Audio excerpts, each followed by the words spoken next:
اختر رضا خان تاج و شریعہ. أعوذ بالله من الشيطان الرجيم. بسم الله الرحمن الرحيم. معزز علماء کرام،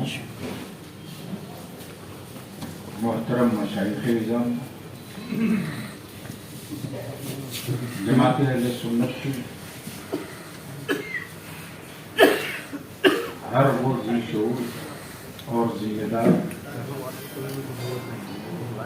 جو آج کی تاریخی نشست میں ایک نئی تاریخ تحریر کرنے کے لیے تشریف لائے ہیں. سب سے پہلے میں ضلع مظفرپور کے اپنے علماء کرام کا، آپ سبھی علماء کرام، آپ سبھی ذمہ داران کا دل کی عطا گہرائیوں سے شکریہ ادا کرتا ہوں. مرکزی ادارے شریعہ کے ان سربراہان کی طرف سے میں شکریہ ادا کروں جن کی روحیں اپنی لہر میں آپ کو دیکھ کر مسکرا رہی ہوں گی، دعائیں دیں.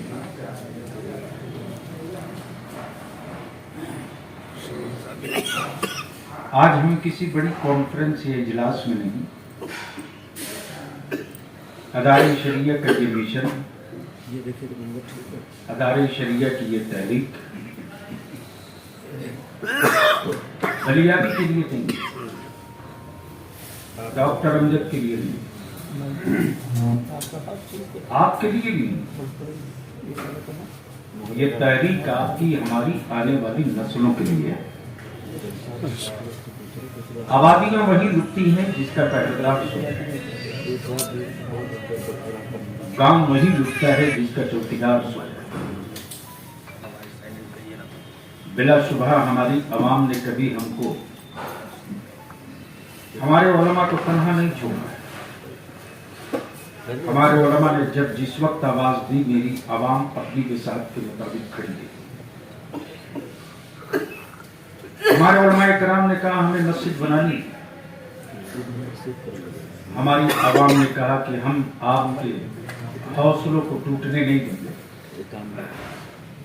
میرا گھر بعد میں بن جائے گا، 150 بوری سیمنٹ آپ ابھی لے لیجیے.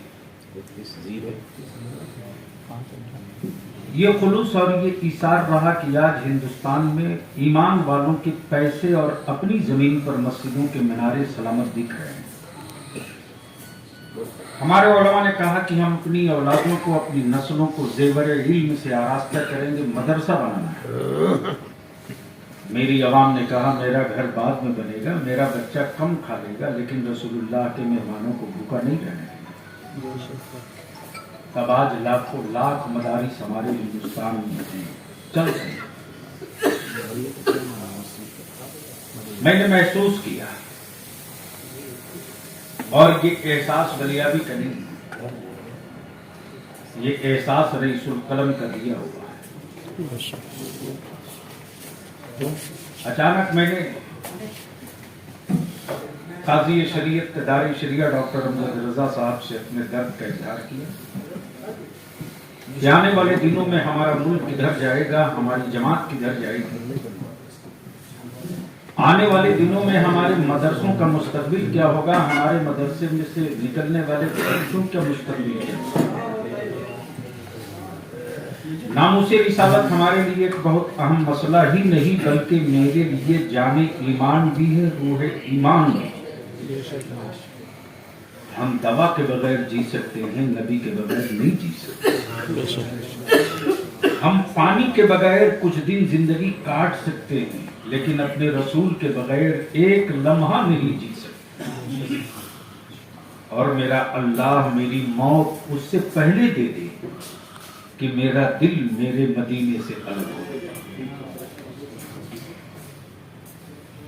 ڈاکٹر امجد صاحب نے کہا کہ ایک بار پھر ہمت کیجیے. 14 ستمبر کو 2022 کو میں نے بہار، جھارکھنڈ، بنگال، اڑیسہ 4 स्टेट की अपनी जमात के उलमा कराम को आवाज दिया। हमें कहने पर फख्र है कि 750 उलमा कराम जमा हुए हैं। 750 उलमा कराम सर जोड़कर तकरीबन 7 घंटा, तो 7 घंटे मंथन के बाद और फिक्र के बाद जो नतीजा आया उसमें ये एजेंडा आया कि इस वक्त पूरे मुल्क में नामूसे रिसालत कुछ हरामखोरों ने पेशा बना लिया है सत्ता तक पहुंचने का, और एक अच्छी मार्केटिंग हो जाए। आपको याद ना हो तो याद दिला दूं, इसी नामूसे रिसालत को पूरे मुल्क में आज से तकरीबन 1 साल पहले तूफान हुआ। जुमा के दिन झारखंड में हमारे बच्चे सड़क पर उतर गए। उतारने वाले कौन थे मैं नहीं जानता, लेकिन मैं हर जगह ताकीद करते रहा, खबरदार मेरे बच्चों को सड़क पर मत आने दो, इसके लिए कोई बेहतर लाहे अमल ढूंढा जाए। लेकिन कुछ फेक पोस्टर और फेक खबरों की बुनियाद पर हमारे बच्चे सड़क पर। रांची में 5 बच्चे हमारे शहीद हो गए। सेकुलर कहलाने वालों ने हमारे बच्चों के हक में उतरना सड़क पर तो दूर की बात रही, बोलना भी गवारा नहीं किया। 450 हमारे ही बच्चों को उल्टा मुजरिम ठहराकर FIR कर दिया। तब बलियाबी ने झारखंड की हुकूमत से कहा, मैं आ रहा हूं, पहले गिरफ्तारी दूंगा, आप तय कर लो कि कहां गिरफ्तारी होगी। लेकिन मैं अपने बच्चों को लावारिस समझकर सड़कों पर छोड़ूंगा नहीं। तुम्हारी गोलियों के मुकाबले के लिए आशिकाने मुस्तफा के सीने मौजूद हैं, अगर इससे प्यास बुझ सकती है तो बुझा दो। तब हमारे बच्चों की गिरफ्तारियों पर रोक ली। फिर इदारे शरिया झारखंड के आबाबे हल्लो से मैंने कह दिया कि तारीख तय कर दो और ऐलान कर दो कि फला तारीख को मैं सत्ता को घेरूंगा। संभाल सकते हो तो संभाल। ये जैसे ही खबर वहां के हुक्मरानों को मिली, वैसे ही हमारे बच्चों के पर किए गए मुकदमात वापस होना शुरू हो गए। मैं ये अर्ज करना चाहता हूं, तब मैंने महसूस किया कि अब जरूरत आ गई है कि हमने सेकुलर समझकर जिनको कांधे पर उठाकर ढोए रखा है, आज भी ढो रहे हैं। गर्चे उनकी आबादी और उनकी बिरादरी सेकुलर हो ना हो, लेकिन हम सेकुलरिज्म के नाम पर उनके साथ खड़े रहे। लेकिन मेरे बच्चे गोलियों से भूने जाएं, उनको उनके लबों पर मुस्कुराहट रहती। तब यह तय हुआ कि नामूसे रिसालत पर एक कानून बनाने की बात क्यों न की जाए। अदारे शरिया ने महसूस किया कि नामूसे रिसालत पर कानून बनाने की लड़ाई छेड़नी चाहिए। हाँ ठीक है, कुछ लोग हमारे डेमोरलाइज हो सकते हैं, हमारे कुछ लोग कह सकते हैं कि ये काम सेंट्रल का है, लेकिन मैं कहता हूं ये सिर्फ सेंट्रल का काम नहीं है, स्टेट गवर्नमेंट का भी काम है।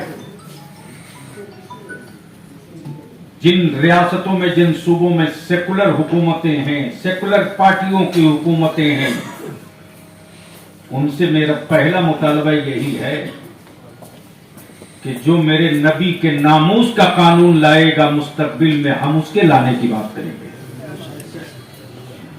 हमने रोटी कपड़ा मकान के लिए नहीं आवाज। दूसरा मसला है, इस वक्त जहेज की लानत से हमारे उलमा हर स्टेज पर बयान फरमा रहे हैं, खिताब हो रहा, तकरीरें हो रही, जलसे महंगे हो गए। और माफ करेंगे, ये कड़वा सच है कि इस वक्त यूट्यूबर और फेसबुक के खतीबों ने मेरी जमात की रूह को कत्ल कर दिया है। हमारे उलमा को मजबूर कर दिया जाता है मोहल्ले और इलाके के चंद नौजवानों की वजह से। जितने पैसे हम जलसों पर खर्च करते हैं उनका 50% हम लाइब्रेरी तामीर और तालीम मेयार तालीम पर खर्च करते तो शायद नतीजा कुछ और होता। आखिर इन महंगे जलसों से हमें नतीजा क्या निकला? आने वाले दिनों में लिख लीजिए, जो मैं देख रहा हूं अपनी नजरों से बोल रहा हूं, आने वाले 10 साल की स्कैनिंग और 10 साल पहले तक महसूस करने का एहसास न जिंदा हो तो मैं समझता हूं मैदान में जीने का कोई हक नहीं, जंगल पकड़ लेना चाहिए। जिस तेजी के साथ मदारिस दीनिया से हमारी कौम दूर हो रही है और जो एक आम जहन बन गया है कि मदरसे का मतलब यतीम, टूअर, लाचार, गरीब, मखलूकुल हाल, ये आने वाले दिनों के लिए शरीयत और सुन्नत और दीन के लिए सबसे खतरनाक सिग्नल है। अब तो आलिम का बेटा भी आलिम बनने को तैयार नहीं, अब तो मुफ्ती की औलाद भी आलिम बनने को तैयार नहीं। हम अपनी कौम के सरमायादारों से कैसे कहें कि तुम अपने बेटे को भी आलिम बना दो? आने वाले 10 साल के बाद मदारिस की इमारत तो रहेगी, बच्चे नहीं रहेंगे। वो सिम्टम दिखने लगा है। आज उर्दू हमारी दम तोड़ रही है। जिस उर्दू को हमारे मदारिस के असातिज़ा ने जिंदा रखा है, आज अगर मदारिस ना होते तो शायद उर्दू अखबार भी कोई पढ़ने वाला नहीं मिलता, छापने की जरूरत भी नहीं पड़ती। कई उर्दू स्कूलों को हिंदी यूनिट में चेंज कर दिया गया। झारखंड में तकरीबन 80% उर्दू स्कूल बंद कर दिए गए। वही पोजीशन बंगाल की है। अल्हम्दुलिल्लाह अदारे शरिया ने जो अपने एजेंडे तय किए, उस एजेंडे में नामूसे रिसालत एक, जहेज का खात्मा और बिकती हुई जमीनों को हम कैसे रोकें। मान लीजिए अल्लामा डॉक्टर मुफ्ती कमरुज़्ज़मा साहब, मैं आप ही से मिसाल देकर पूछूं, आपके दादा के जमाने में कितनी जमीन रही होगी? 2-4 बीघा, 5 बीघा। दादा के भाइयों में जमीन बटी, चचा में जमीन बटी, अब सब भाइयों में जमीन बटी। तो आज से तकरीबन 50 साल पहले जिनके पास 5 बीघा जमीन थी वो डिसमिल मरा चुके हैं। और 50 साल पहले जिस कौम के पास 5 बीघा जमीन हो आज डिसमिल पर आ चुका हो, और उस कौम के लोग अपनी बेटियों की शादी के लिए उस डिसमिल वाली भी जमीन बेच देंगे, तो 10 साल के बाद आने वाली 30% मुसलमानों की आबादी के पास हिंदुस्तानी होने का कोई दस्तावेजी सबूत नहीं बच पाएगा। दुनिया तो कह देगी कि ये आधार कार्ड जाली है, शहरियत के लिए कोई गारंटर नहीं है, ये पासपोर्ट शहरियत के लिए गारंटी नहीं। पार्लियामेंट में लोग बोल चुके, जमीन ही का दस्तावेज माना जाएगा। और जब महंगी शादियों के नशे में बाप अपनी बेटी की इज्जत के लिए अपनी जमीन भी बेच करके रुखसत कर देगा, तो आने वाले दिनों में 30% मुसलमानों के पास दस्तावेजी जमीन की हैसियत से कोई हिंदुस्तानी होने की सबूत नहीं रह पाएगी।